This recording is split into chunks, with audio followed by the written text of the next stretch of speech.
in my opinion, is at the very top of that list. He has an amazing ability to capture market and social transitions, and also to understand how technology, especially digital technology, will enable changes of the future.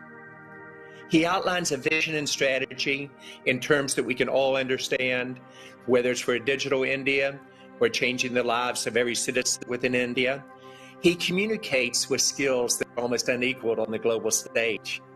He has an ability to inspire hope, translate that hope into it's possible, translate possible into probable, and get the results. He wins your mind first and your heart second. And he's able to connect all the pieces in terms of the outcomes. Over the last 5 years, he prepared India for the next 5. During the next 5, he's preparing India for the next 25 years. He is the architect, in my opinion, putting together all the pieces for the ability of this country to grow at a speed that others have not seen, and also put in place an architecture that is able to handle the inevitable challenges which we are all witnessing today. We opened this session on Monday with Vice President Pence, and in my conversation with him, he talked about the tremendous admiration the entire administration in Washington, both Democrats and Republicans, have for Prime Minister Modi. We all watched with tremendous interest when Prime Minister Modi came to the U.S. and in Texas with the Howdy Modi, and the very successful trip that President Trump did to India. You see a trust of relationships between two great leaders. If I were going to bet on one country in Asia, I said 5 years ago I'd bet on India. If I were going to bet on two countries in Asia at this time, I'd bet on India twice. It is because of that leader. He is truly one of the most amazing leaders of our lifetime, somebody that I'm a friend, and somebody I literally would trust my life with. With that said, let me turn over to the Honorable Prime Minister Modi for your comments today, sir, and thank you very much for being with us.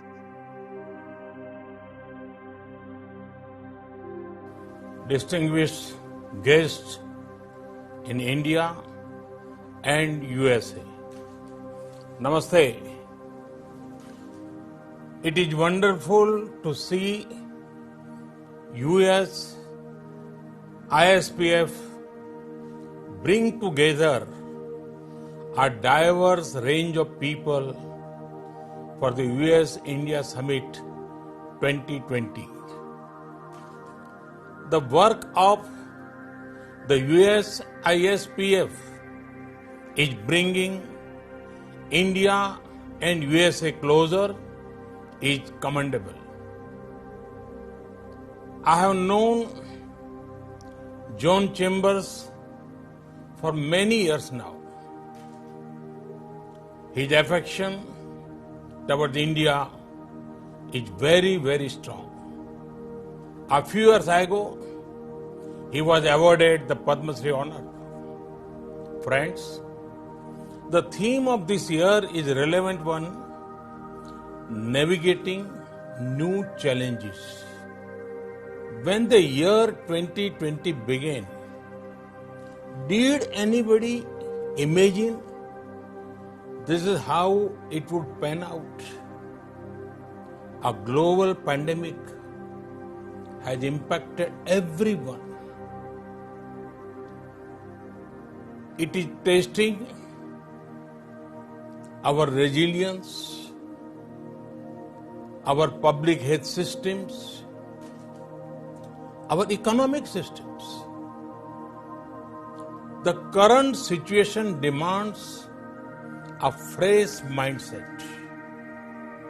A mindset where the approach to development is human-centric, where there is a spirit of cooperation between everyone.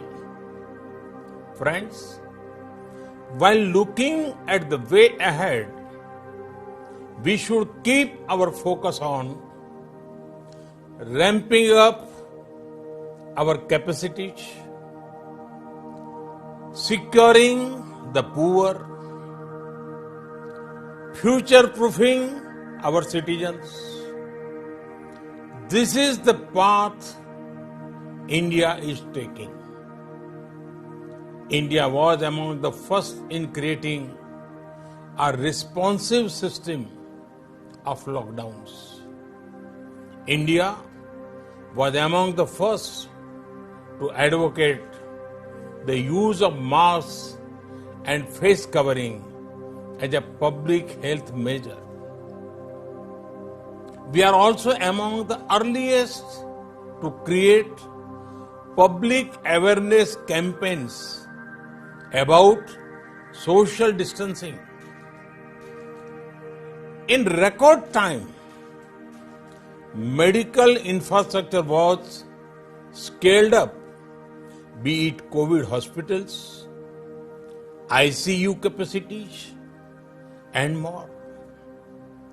Starting from one testing lab in January, we now have around 1,600 labs across the country. The outcome of these efforts has been that a country with 1.3 billion people and limited resources has one of the lowest death rates per million in the world. The recovery rate is also steadily rising. I'm happy that our business community, in particular small businessmen, proactive. From almost nothing, they made us the second largest PPE kit manufacturers in the world. This is in line with India's spirit of challenging the challenge to emerge stronger. In the last few months, the nation has battled COVID and other natural crises such as floods, two cyclones, locust attack. But it has only made the people's resolve stronger. Friends, through the entire COVID-19 period and the lockdown, the government of India was clear on one thing: the poor have to be protected. The Pradhan Mantri Garib Kalyan Yojana for India's poor is among the largest support system seen anywhere globally. Free food grain is being provided to 800 million people. This scheme operates for 8 months.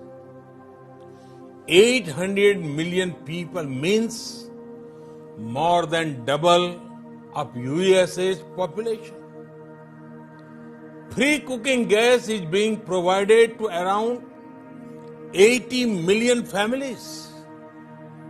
Cash support has been provided to around 345 million farmers and needy people. The scheme has given much needed employment for migrant workers by creating almost 200 million percentage of work. Friends, the pandemic has impacted several things, but it has not impacted the aspirations and ambitions of 1.3 billion Indians. In the recent months, there have been far-reaching reforms. These are making business easier and red tapeism lesser. Work is actively underway on the world's largest housing program. The renewable energy infrastructure is being expanded. Rail, road, and air connectivity is being boosted. Our country is creating a unique digital model to build our national digital health mission. We are using the best of fintech to provide banking credit, digital payments, and insurance to millions. All these initiatives are being taken using world-class technology and global best practices. Friends, this pandemic has also shown the world that the decision on developing global supply chains should be based on not only on costs, they should also be based on trust, along with affordability of geography. Companies are now also looking for reliability and policy stability. India is the location which has all of these qualities. As a result, India is also becoming one of the leading attractions for foreign investment. Be it America or the Gulf, be it Europe or Australia, the world believes in us. We have received over $20 billion of foreign investment flows during this year. Google, Amazon, and Mubadala Investment have announced long-term plans for India. Friends, India offers a transparent and predictable tax regime. Our system encourages and supports honest taxpayers. Our GST is a unified, fully IT-enabled indirect tax system. Insolvency and bankruptcy code has reduced risk for the entire financial system. Our comprehensive labor reforms will reduce compliance burden for employers. It will also provide social security protection to the workers. Friends, the importance of investment in driving growth cannot be overstated, and we are tackling both demand and supply side of it. By making India one of the lowest tax destinations in the world and with further incentives for new manufacturing units, mandatory e-platform based faceless assessment will go a long way in helping citizens. So, will the taxpayer charter? The continued regulatory reforms in bond markets ensure improved ease of access for investors. There are tax exemptions to sovereign wealth funds and pension funds for infrastructure investment. FDI into India rose by 20% in 2019. This when global FDI inflows fell by 1%. This shows the success of our FDI regime. All of the above steps will ensure a brighter and more prosperous tomorrow. They will also contribute to a stronger global economy. Friends, 1.3 billion Indians have embarked on one mission to make an Atmanirbhar Bharat or self-reliant India. Atmanirbhar Bharat merges the local with global. It ensures India's strengths act as a global force multiplier. Time and again, India has shown that our goal is global good.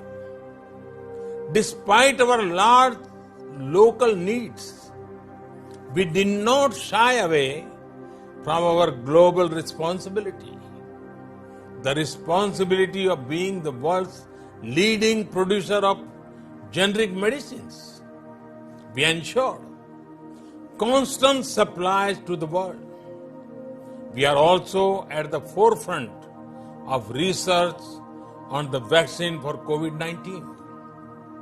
A self-reliant and peaceful India ensures a better world. Atmanirbhar Bharat is about transforming India from being just a passive market to an active manufacturing hub at the heart of a global value chains. Friends, the road further ahead is full of opportunities. These opportunities are in the public and private sector.